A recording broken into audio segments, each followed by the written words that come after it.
All right, we're still discussing the very frightening and disturbing possibility that pockets of feral people still exist in deep wilderness areas up and down the Appalachian Mountains and foothills. This is episode 18, part 3. I encourage you to watch parts 1 and 2. If you have not, go to my TikTok page or my YouTube channel. Also, it would help me out so much, and I would be so grateful if you'll hit the follow button, the subscribe button, the like button.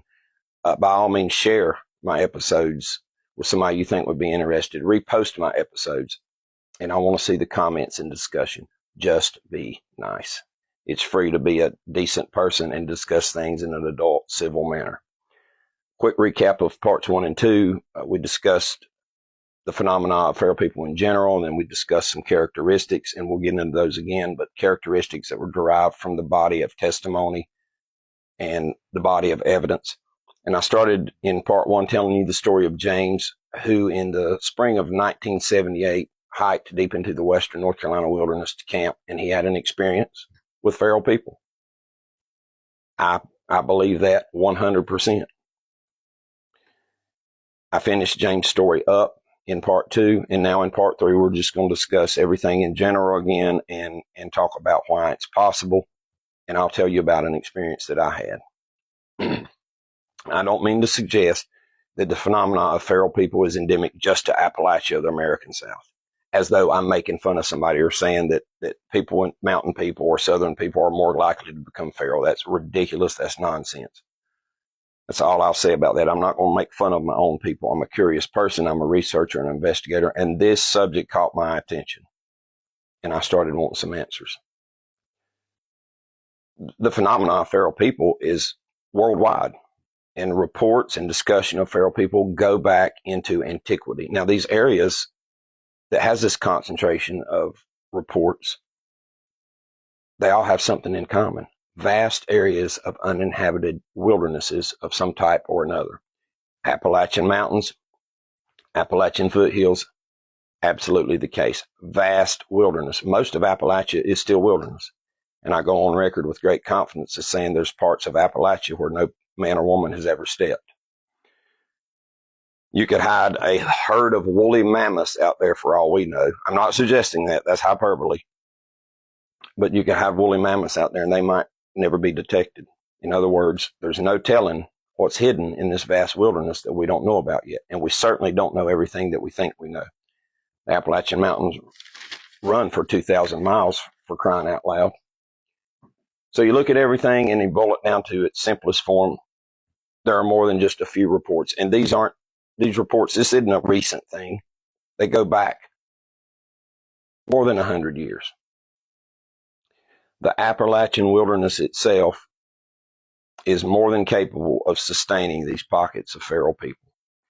The available building materials in the Appalachian hardwood forest is great, and a primitive people would know how to make shelter out of these materials to get away from the elements.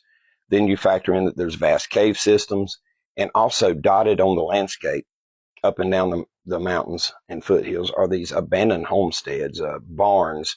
There's way out in the middle of nowhere. I've run across them. The available food in the Appalachian Mountains and foothills. The diversity of animal life is great and plentiful, and also there's the plants. Very, very biodiverse area in terms of plants for food and for medicine. But it's the disappearances that propel me more than anything else. There's some famous cases. One of these cases is the very tragic case of Dennis Lloyd Martin, a little 6-year-old boy who in June of 1969, while in the Great Smoky Mountains, he just vanished, while within yards of his family. Some odd things about that case, but one of the things that gets my attention the most is the fact that from the highest levels of government, the Special Forces out of Fort Bragg, North Carolina, was ordered to the Great Smoky Mountains to look for this little boy.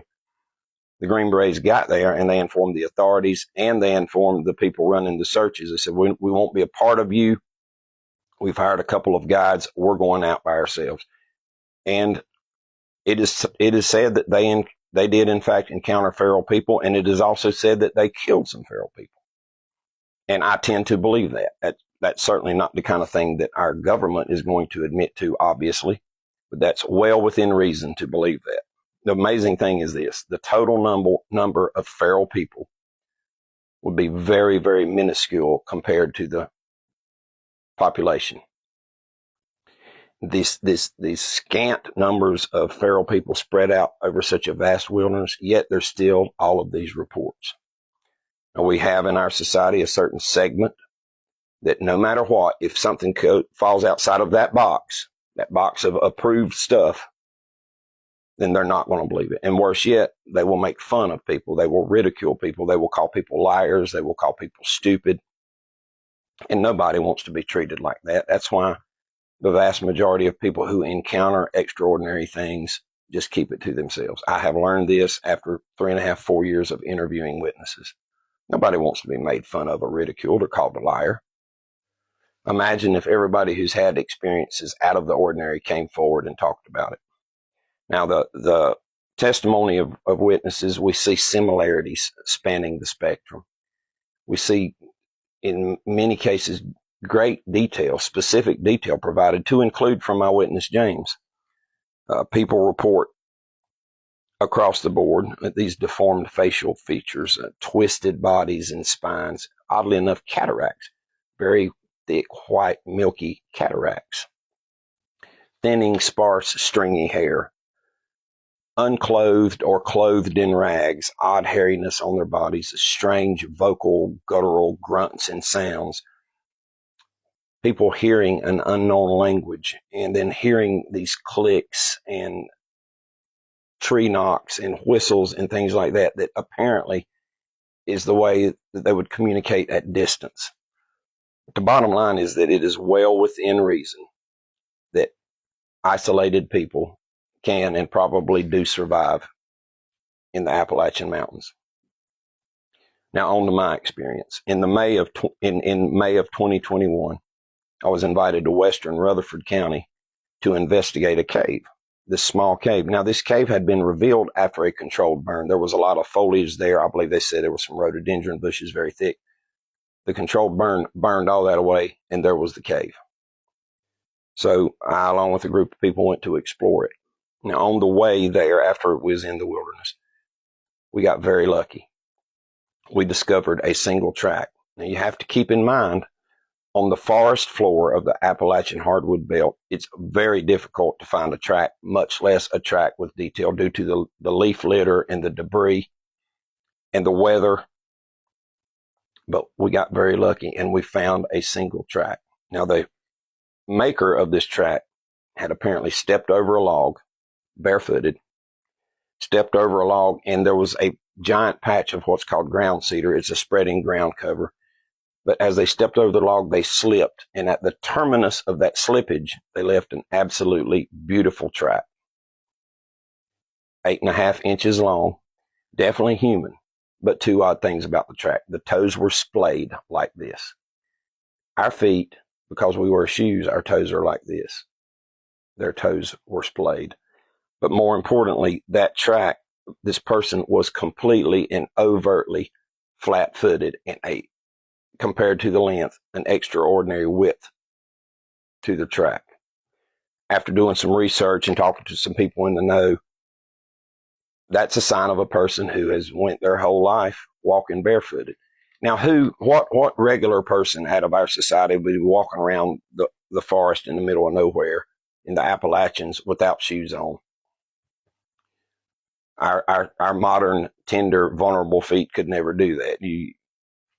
We don't have the calluses, but somebody who has done it their whole life is going to have very, very tough feet. So we have to explain this track. Now, the cave itself, the entrance in and out, there was great wear. It was obviously made by flat-footedness. It wasn't animal hooves or claws. So something was going in and out of that cave. It has to be explained. So what's the takeaway from this? Well, why would people go feral? Well, a lot of reasons. They just get isolated, or there's some isolated cases of maybe people who isolated themselves for religious reasons. But it is more than possible. Now, I don't mean to suggest that we bother these people or try to harm them or capture them in any way. We leave them alone. But I'm saying this: if you're a hiker or a camper or you're prone to be out there in the wilderness, just be careful and be aware. I appreciate all of you. I'll see you next time.